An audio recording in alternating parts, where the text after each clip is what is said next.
Hello दोस्तों, आपका X Y Group Defence Academy में स्वागत है। जैसा कि हमने इससे पहले 2 वीडियो बना चुका हूं मैं, अभी आज आपकी तीसरी वीडियो है। जैसे कि हमारा क्वेश्चन क्या है, एक व्यक्ति के पास निश्चित लंबाई का तार है। माना कोई व्यक्ति के पास निश्चित लंबाई का तार है, मुझे पता नहीं कितना है, ठीक है। अब वो कह रहा है 10%, क्या कह रहा है 10% तार चोरी हो जाता है। 10% का फ्रैक्शन क्या होता है 1/10।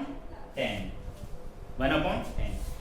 अब मेरे पास 10 तार था, उसका 10% कितना होगा, 1 होगा। जब मेरे पास कुल तार है हमारे पास, और ये हमारे पास शेष तार। मेरे पास 10 तार था, उसमें से एक तार चोरी हो गया, तो कितना तार बचा मेरे पास 9। शेष लिखना है हमको, मतलब 10 में से एक गया था, कितना बचेगा 9। अब उसके पास शेष का 70% बेच दिया जाता है। 70% का फ्रैक्शन होता है हमारे पास 7/10। मेरे पास 10 तार था, तो उसमें से 70% चोरी हो, मतलब बेच दिया गया। 70 मतलब 10 में से 7 घटाएंगे तो कितना बचेगा, शेष तार 3। मैंने यहां पर शेष लिखा है और यहां पर कुल तार लिखा है, ठीक है। तो मैं इसकी मल्टीप्लाई इसमें करूंगा 100 और इसकी मल्टीप्लाई इसमें करूंगा 27। अब मेरे पास शेष तार कितना बचा है 27, और ये 27 किसके बराबर है, इसके बराबर है। 27 बराबर 162, मतलब 1620, और 1 बराबर कितना हो जाएगा, इसमें इसका डिवाइड करूंगा तो कितने बार जाएगा 60 बार। कितने बार जाएगा 60 बार। उसके बाद कुल तार कितना था 100, तो मैं अब इसमें 100 की मल्टीप्लाई कर दूंगा, तो कुल तार हो गया हमारे पास 6000 मीटर।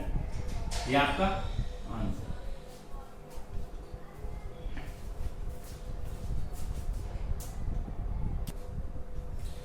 अब उसके बाद क्वेश्चन क्या है हमारे पास, एक व्यक्ति अपनी आय का 5% किराए पर खर्च करता है। 5% का रेशियो क्या होता है 1/20, ठीक है। उसके बाद शेष, इस बात को ध्यान रखना ना, शेष बोलता हूं मतलब शेष बोले क्वेश्चन में तो इस तरीका से करना है, ठीक है। 20% भोजन पर खर्च करता है, 20% भोजन पर, तो इसका रेशियो क्या होगा 1/5। मतलब उसके पास 20 रुपए थे, 20 रुपए में थे, उसका 5% 1 होता है, और उसमें से 20 रुपए से 1 रुपए खर्च कर दिया, तो कितने बचे उसके पास 19। ये कुल रुपए, कुल आय, और ये शेष धन, ठीक है। उसके बाद 20 रुपए थे, 20 का 5% क्या हुआ 1, 20 में से 1 रुपए खर्च कर दूंगा तो कितने बचेंगे, 20 में से बचेंगे 19, ठीक है। उसके बाद मान लो उसके पास 5 रुपए हैं, और अगर उसका 5 रुपए का 20% कितना होता है 1 होता है, तो मेरे पास कुल मतलब 5 रुपए थे, उसमें से 1 रुपए खर्च हो गया किस पर, भोजन पर, तो कितने बचे मेरे पास 4। अब क्वेश्चन में कह रहा है 120 रुपए दान दे देता है, 120 रुपए दान दे देता है।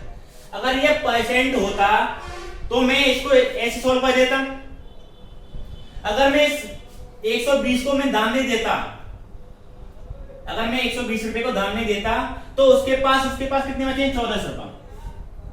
अगर मैं 120 रुपए को दान नहीं देता तो उसके पास कितने बचते शेष 1400, तो ये है हमारे पास, और 120 रुपए ये, तो ये कितने हो जाएंगे 1520। क्योंकि अगर ये परसेंट में होता तो मैं इससे ऐसे लिख देता, अब ये परसेंट में नहीं है इसलिए मुझे ऐड करना पड़ रहा है, ठीक है। अब देखो इसकी मल्टीप्लाई इसमें करेंगे, या तो ये कट रहे हो तो काट लो, ऊपर नीचे 4 से कम 4 एकम, 4 से ये कटा क्या बार 5 बार, 55 25 19 एकम 19। उसकी आय 25 थी, 25 में से शेष कितनी बचे 19, और 19 किसके बराबर है 1520 के। 19 किसके बराबर है 1520 के। तो 19 को मैंने डिवाइड किया इसमें, तो ये जाएगा 1 बराबर 80, 1 बराबर 80। कुल धन कितना था 25, तो 25 का मल्टीप्लाई कर लेंगे, तो 25 बराबर कितना हो जाएगा, एक जीरो तो ये आ गई ये वाली, 25 हट्टे 200, 25 हट्टे 200। तो उसके पास कुल धन कितना था, कितना, ये आपका आंसर।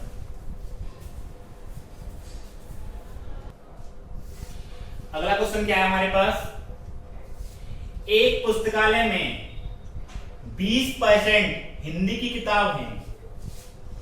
हिंदी की किताब कितनी है हमारे पास, 20%। इसका मतलब क्या हुआ, 1/5, 1/5, मतलब कुल किताब थी 5, 5 का 20% 1 होगा, कुल किताब,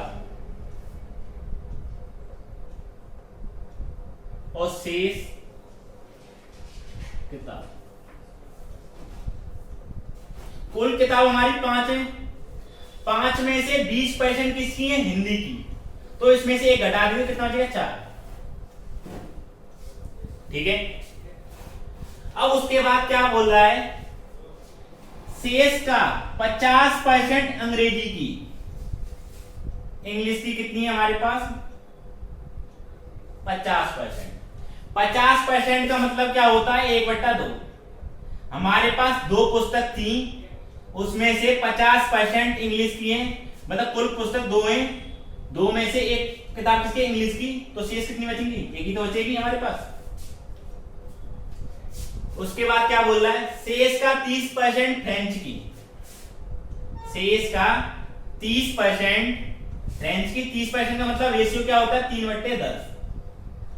कुल किताब 10 है, 10 में से 30% कितनी, मतलब 3, कुल किताब 10, इसमें 3 घटा देंगे हम, कितने बचेंगे, शेष 7। ठीक है। अब बाकी शेष पुस्तक गणित की कितनी है हमारे पास, 6300। कितनी पुस्तक है, 6300, और शेष पुस्तक भी हमारी में। तो इसको काट, अगर कट रहा हो तो काट लेंगे, 2 से कट गया 2 बार, और 2 से कट गया 5, तो 5 25 और 7 एकम 7। कुल पुस्तक 25 है और शेष पुस्तक कितनी है हमारे पास, 7। और ये 7 किसके बराबर है, शेष पुस्तक गणित की तो हमारे पास, और गणित की पुस्तक कितनी है हमारे पास, 6300, 6300। तो 1 की वैल्यू कितनी आ गई हमारे पास, 900। 1 की वैल्यू कितनी आ गई हमारे पास, 900। फिर उसके बाद हम क्या करेंगे, कुल पुस्तक कितनी थी हमारे पास, 25, तो 25 की हम मल्टीप्लाई कर देंगे,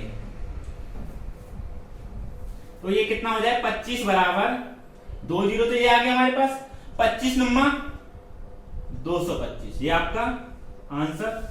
उस पुस्तकालय में कितनी बुक थी, कितनी किताब थी, ये आपका आंसर हो जाएगा। अब उसके बाद क्वेश्चन क्या आता है हमारे पास, एक शहर की जनसंख्या पहले वर्ष, तो पहले वर्ष 16 सही 2/3% बढ़ जाती है, बढ़ने का साइन होता है ऊपर। 16 सही 2/3% का मतलब होता है 1/6। 16 सही 2/3 का मतलब क्या होता है, 1/6। माना वर्तमान जनसंख्या ये, अभी रुक जाओ, देखो दूसरे वर्ष 37.37% बढ़ जाती है, 37.37% घट जाती है, घटने का साइन होता है नीचे। तो 37.5% का मतलब क्या होता है, 3/8। 37.5% का मतलब होता है 3/8। तीसरे वर्ष बढ़ जाती है, 57 सही 1/7% का मतलब होता है 4/7। और ये क्या हो रहा है, बढ़ रही है। अब शहर की वर्तमान जनसंख्या ज्ञात क्या है, यदि 3 वर्ष के बाद, 3 वर्ष के बाद, ये पहला ईयर है, ये दूसरा ईयर है, ये तीसरा ईयर।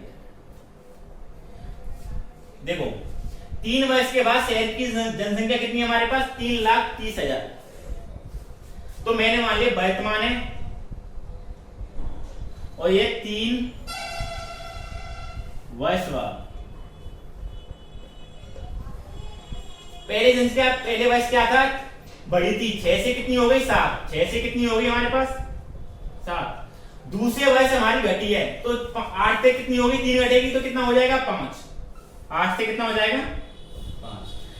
फिर तीसरे वर्ष से कितना हुआ, 7 से कितना हो जाएगा 11, क्योंकि बढ़ रही है तो 7 से हो जाएगा 11। ठीक है, उसके बाद अगर ये कट रहा है तो काट लेंगे हम, इसकी हम मल्टीप्लाई करेंगे तो कितना हो जाएगा हमारे पास, 7 से 7 कट जाएगा हमारे पास। अगर ये कट रहा हो तो काट लेंगे हम इसको, क्योंकि हमें कैलकुलेशन में बहुत आसानी होगी।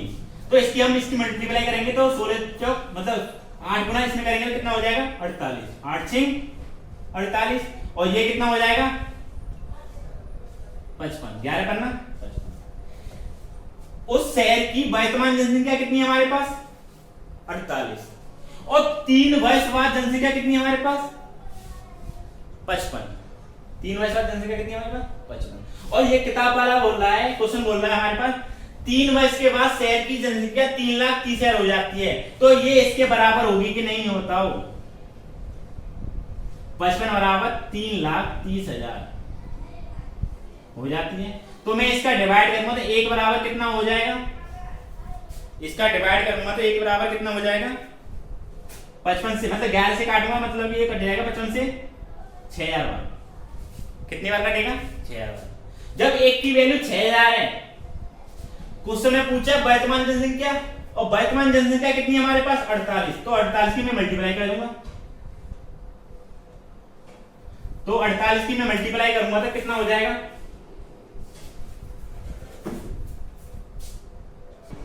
48 की मैं मल्टीप्लाई करूंगा तो इसमें हो जाएगा 288,000, ये आपका आंसर, ये वर्तमान जनसंख्या।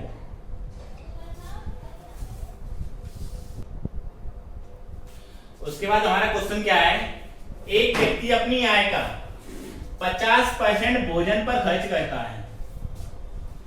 देखो इस क्वेश्चन को मैं 2 तरीका से कराऊंगा, क्योंकि इस पर क्या लिख रहा है, शेष का 50% परिवहन पर खर्च करता है और 25%, यहां पर शेष नहीं बोला उसने। देखो पहले मैं 100 वाले मेथड से कराता हूं।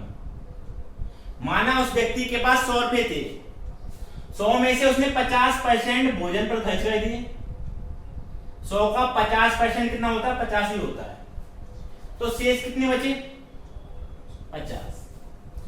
अब उसके बाद कह रहा है शेष का 50% परिवहन पर खर्च करता है, तो 50 का 50% कितना होगा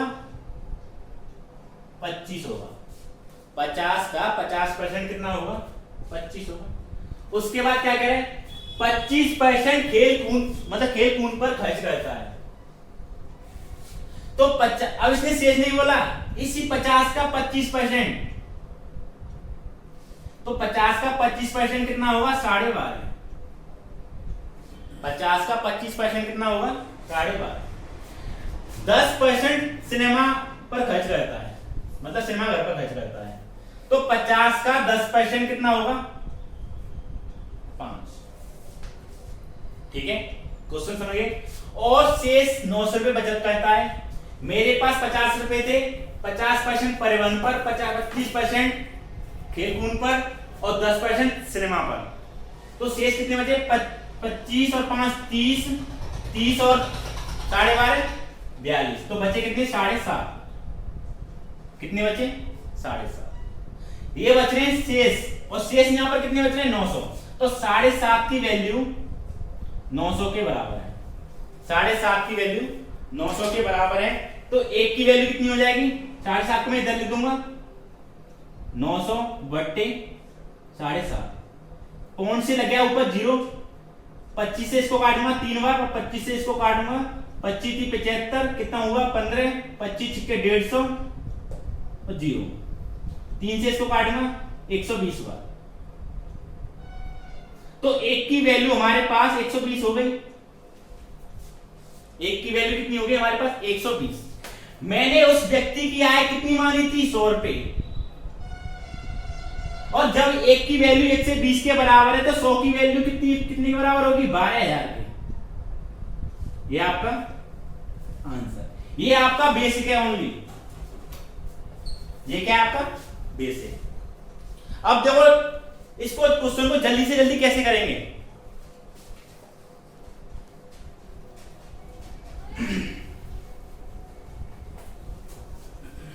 अगर शेष बोलता है तो इससे पहले दो तीन क्वेश्चन कराए थे मैंने, ऐसे करने हैं। अब शेष नहीं बोलता है, चलो इसमें से शेष बोला था, मतलब एक व्यक्ति अपनी आय का 50% खर्च करता है भोजन पर, तो 50% मतलब हुआ 1/2। 2 में से 1 खर्च करता है तो 1 तो बचत करता होगा। अब उसके बाद कह रहा शेष का 50% परिवहन पर। अब उसने शेष नहीं बोला, 25% इसमें ऐड करके जोड़ेंगे हम। 25% उस पर खेल कूद पर, फिर भी शेष नहीं बोला, इसको जोड़ते जाओ। 10% सिनेमा पर खर्च करता है, तो इसको हमें ऐड करेंगे तो हो जाएगा 85%। तो हम 85% किसके बराबर होगा? 85% का फ्रैक्शन कितना होगा? 17/20। माना उसके पास 20 रुपए थे, 20 का 85% होगा 17। इतने 17 रुपए खर्च कर दिए उसने 20 में से, तो 20 में से 17 खर्च कर देगा तो कितनी बचेंगे शेष? 3। तो ये उसकी आय और ये है शेष धन। शेष धन। अब उसके बाद इसकी मल्टीप्लाई इसमें करेंगे 40 और इसकी मल्टीप्लाई इसमें करेंगे 3। ये है उसकी आय और ये है शेष धन। और 3 किसके बराबर है? 900 के बराबर। 3 किसके बराबर है? 900 के बराबर। तो 1 की वैल्यू कितनी हो जाएगी? 300। 1 की वैल्यू कितनी हो जाएगी? 300। अब हमको किसकी वैल्यू निकालनी है? 40 की वैल्यू। 40 की हम इसमें मल्टीप्लाई कर देंगे तो ये कितना हो जाएगा? 12,000। ये हो जाएगी उसकी आय। वीडियो अच्छी लगे इसको लाइक करें, शेयर करें और ज्यादा से ज्यादा कमेंट करें। Thank you. जय हिंद, जय भारत।